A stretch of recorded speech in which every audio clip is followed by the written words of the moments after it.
Ramadan Kareem. Alhamdulillahi Rabbil Alamin. Ẹ̀yin tèmi ṣàlàáfíà lẹ wà gẹ́gẹ́ bí èmi on point by two ṣe wà lẹ́ni. Yes, a ṣì wà ní discussion Ramadan. Mo kí yín lọ́pọ̀lọpọ̀. Ẹ kú ìbádà. May God accept it and accept your prayers. Àní ṣe lásán.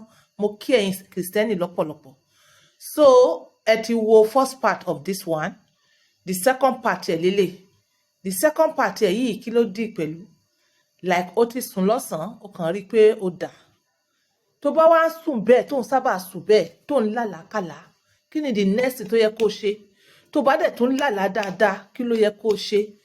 Tó bá dẹ̀ jẹ́ pé àlá yẹn is on plain ground because of what you thought, that is the night kó tó lálàá yẹn, kí ló yẹ kó ṣe? Yes, àfáà mi wà níkàlẹ̀ tó máa bá mi answer. Thank you so much. Ẹ̀yin àfáà mi, mo dúpẹ́ lọ́wọ́ yín gidi gan. Mo dúpẹ́ lọ́wọ́ yín fún oore ọ̀fẹ́ ńláńlá yìí. Ọlọ́run bá mi dúpẹ́ fún yín o. Bẹ́ẹ̀ bá ṣe ń lù bẹ́ẹ̀ mo máa dún ni. Iṣẹ́ tọ́lọ́run ti parí. Ọlọ́run bá yín pass. Ẹ ní dààmú láíláíláíláí. May God bless all your ibadas. Thank you. Ẹ jẹ́ ká gbọ́.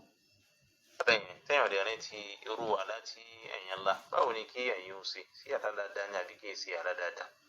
Ọ̀rọ̀ àlá lílá òjíṣẹ́ Ọlọ́run sallallahu alaihi wasallam ó ti ṣàlàyé rẹ̀ fún wa bí èyí ó ṣe. Tó bá fi jẹ́ pé báyà ń gbà tí ẹ fi sùn. Ẹ̀yàn ńlá láti ọ̀dà àlá tí ó wù yẹn lẹ̀yàn ńlá. Pàtàkì jùlọ tó bá sì kí báyà I'm learning too. Òrùngbà tí ẹ̀yàn ńlá láyẹn ẹ̀yàn tají lóru. Tẹ́yìn tí sunrun tẹ́ ẹ̀yàn wá tají àlá tí ọ̀dẹ̀ ńlá àlá tí ọ̀dà nílẹ̀ yẹn ńlá. Òjíṣẹ́ Ọlọ́run sallallahu alaihi wasallam ojú oyé wa pé àlá tí ọ̀dà yẹn àti ọ̀dẹ̀ sùn ní ti máa ń wá àti ọ̀dọ̀ ṣàyẹ̀tọ́ọ̀nù. Wọ́n fi ń dẹ́rù bà yẹn ni. Òjíṣẹ́ Ọlọ́run ti sàlàyé pé ohun tí à ń ṣe ni pé tó fi jẹ́ pé báyà lóhùn yẹn òru yẹn náà ní ẹ̀jì. Kí ẹ ṣe a'udhu billahi minash shaytanir rajim. Kí ẹ ṣe bẹ́ẹ̀ yẹn ní ẹ̀mẹ́ta. Ẹ sọ pé a'udhu billahi minash shaytanir rajim. A'udhu billahi minash shaytanir rajim. A'udhu billahi minash shaytanir rajim. Ẹ ṣe bẹ́ẹ̀ yẹn ní ẹ̀mẹ́ta. Ẹ wá fẹ́ atẹ́gùn sí ẹ̀gbẹ́ ọwọ́ òsì yín. Ẹ fẹ́ bẹ́ẹ̀ yẹn látẹ́gùn ní ẹ̀mẹ́ta bẹ́ẹ̀ yẹn. Atẹ́gùn tí ó ní. Okay. Fún àǹfààní ẹ̀yin tẹ́ ń wò mí báyìí ṣó yé yín because èmi náà lẹ̀ ní wọ́n ní tíyàn bá lálàá tí ó jẹ́ pé àlá tí ò dáa ni tí ó tẹ́ inú yín ò dùn sí i dẹ̀ tí ì sùn tán ẹ wá lálàá yẹn wọ́n ní kí ẹ ṣe a'udhu billahi minash shaitani rajim lẹ́ẹ̀mẹ́ta a'udhu billahi minash shaitani rajim a'udhu billahi minash shaitani rajim ẹ jẹ́ ká mọ̀ gbọ́ lọ kí wọ́n sì sọ fún yín. Ẹ ṣe bẹ́ẹ̀ yẹn tẹ bá ti ṣe bẹ́ẹ̀ yẹn mọ̀ pé ẹ tí ì sùn. àtúgbẹ̀ ẹ̀ gbọ́ àfà. Òjíṣẹ́ Ọlọ́run ti ṣàlàyé pé ohun tí à ń ṣe ni pé tó fi jẹ́ pé báyà lóhùn yẹn òru yẹn náà ní ẹ̀jì. Ẹ má jẹ́ kó dijọ́ kejì ẹ̀ jí lóru yẹn náà ni. Ẹ ṣe bẹ́ẹ̀ yẹn ní ẹ̀mẹ́ta ẹ sọ pé a'udhu billahi minash shaytanir rajim a'udhu billahi minash shaytanir rajim a'udhu billahi minash shaytanir rajim ẹ ṣe bẹ́ẹ̀ yẹn ní ẹ̀mẹ́ta. Ẹ wá fẹ́ atẹ́gùn sí ẹ̀gbẹ́ ọwọ́ òsì yín. ọwọ́ òsì wẹ́sì ọwọ́ òsì. Atẹ́gùn tí ó ní ìtọ́ díẹ̀ ló kí ẹ ṣe bẹ́ẹ̀. lẹ́ẹ̀mẹ́ta. Ẹ ṣe bẹ́ẹ̀ yẹn.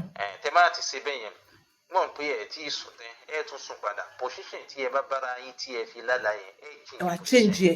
táyì pé ẹ̀gbẹ́ ọwọ́ òsì ilẹ̀ ni ẹ bára yín gbà tẹ́ fi dìde nígbà tẹ́ fi lálàá yẹn ẹ change ẹ̀gbẹ́ yẹn sí ẹ̀gbẹ́ ọwọ́ ọ̀tún.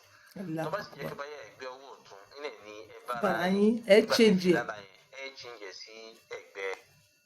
Ṣé ẹ understand àárín yẹn tẹ bá ti jí tẹ bá rí i pé àlá tẹ lá àlá tó dáa ni wọ́n ní gbogbo àlá tó dáa àti ọwọ́ èṣù ló ti wá so kí lẹ máa ṣe ẹ ṣe a'udhu billahi minash shaitani rajim a'udhu billahi minash shaitani rajim a'udhu billahi minash shaitani rajim ẹ wá sí apá left ẹ wá ṣe ẹ blow atẹ́gùn yẹn túláàsì ni kó ní itọ́ sóye yín ẹ wá change position tẹ ti bára yín yẹn ẹ change kó ní position tó bá yẹ pé left hand ni ẹ change ẹ sí right hand tó bá yẹ pé right hand ni ẹ change ẹ sí left hand tó yẹ wọn fi ní kán máa pé tíyẹn bá sun left tíyẹn bá sun side wọn no better bẹ́ẹ̀ fún wọn tó yẹ pé orí ayẹ kò tàkàkà yes túláàsì náà ni pé kó kúrò ní tàkàkà yẹn kó bọ́ sí either left or right yes. Ọwọ́ òsì inshallah gẹ́gẹ́ bí òjíṣẹ́ Ọlọ́run sallallahu alaihi wasallam aláyẹn kò ní sẹ́. wọ́n ní kò ní sẹ́ tó bá ti ṣe bẹ́ẹ̀. Èso tẹ̀fẹ́ fi ẹ ṣeun àfáà mi Ọlọ́run bá mi dúpẹ́ fún yín.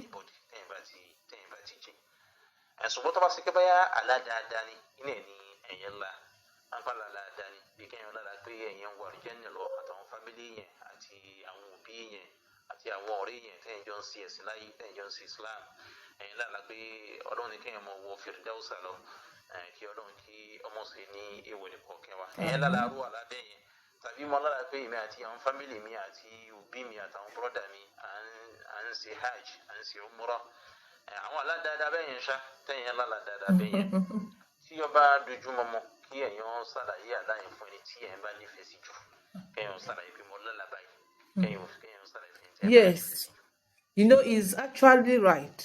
Ọlọ́run bá mi dúpẹ́ fún yín is very very correct. Gbogbo nǹkan tí wọ́n sọ yìí is very very correct. Tó bá lálàá tó dáa tó yẹ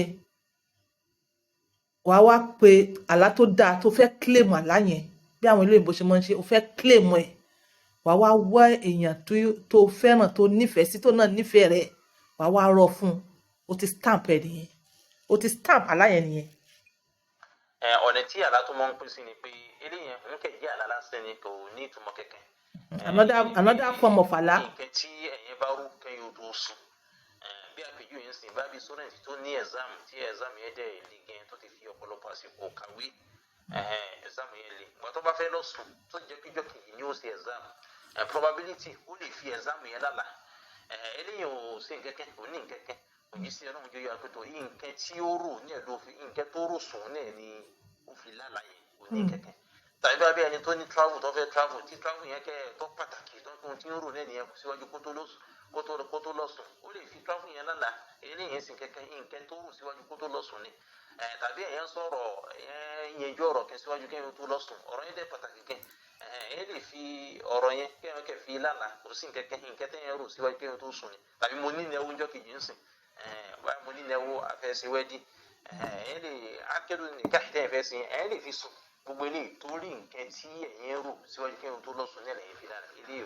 nkẹ́kẹ́ ṣùgbọ́n tó bá ṣe pé báyà àlá tí ó dáa ni kẹ́yìn ṣàlàyé fún ẹni tí ẹ̀yin bá nífẹ̀ẹ́ sí jù àti àwọn ẹlòmíràn tí ẹ̀yin bá mọ̀ pé báyà wọ́n mọ àláàtú ìyẹn bí àwọn àfà tí wọ́n bá ní àgbọ́yé súnnà kìí ṣe ọ̀dọ̀ àwọn àfà tí wọ́n máa ń wusẹ́ fún yàrá yẹn lọ àwọn tó gbá yẹn ni o. kẹ mọ lọ yẹn tó ti confuse yín o kẹ lọ sọ́dọ̀ àwọn tó jẹ́ pé. àlá tí ọba da yìí rọ fún anybody. ṣùgbọ́n ìtọ́ bá tó da mo lè ṣàlàyé fún ẹni tí n bá nífẹ̀ẹ́ sí jù tàbí kí n tó ṣàlàyé fún ẹni tí ọba jẹ́ àfà tí ó lágbọ́yé ẹ̀sìn tó sì jẹ́ àfà àdùsúnnà tí n sì pé yóò sọ fún mi pé báyà kí n lọ sí àdúrà báyìí kí n lọ sa Kùránì báyìí tàbí kí n lọ pa adìẹ báyìí tàbí kí n lọ pa ẹran báyìí gbogbo ẹni yóò sí nẹ́ẹ̀sì ẹ̀mí bẹ́ẹ̀ sì jẹ́ nìyẹn kí ẹ náà kò sáré ẹ̀kọ́ kẹwọn. Assalamu alaikum àfáà mi thank you so much mo appreciate ìmọ̀ wà ń bí ọlọ́tún wa bá mi ṣe àlékún mọ̀ fún yín thank you so much mo appreciate ẹ̀yin tèmi fídíò yìí ẹ share like so many benefits to hear tó bá ti lálà tó dáa àlá tó fẹ́ láyé ẹ má sọ fún yẹn o tutọ́ ẹ̀ ṣàwùzò bẹ̀rẹ̀ láì kó tutọ́ ẹ̀ dànù kó change position that is it èyí tó dáa sọ fún yẹn tó close mẹ́ tó fẹ́ràn kó claim ẹ̀ èyí tó yẹ pé bóyá o rò sùn ni àbí nǹkan tó ṣẹlẹ̀ ní time yẹn kó tó sùn ìyẹn ò sì kankan that yẹn jẹ́ kó lọ àmọ́ fún àwọn tó nífẹ̀ẹ́ Ọlọ́run tó mọ́ sábà gbàdúrà o lè fi sínú àdúrà yìí pé nǹkan tí mo rí báyìí. Salamu alaikum wa rahmatullahi ta'ala wa barakatuh. Bye for now.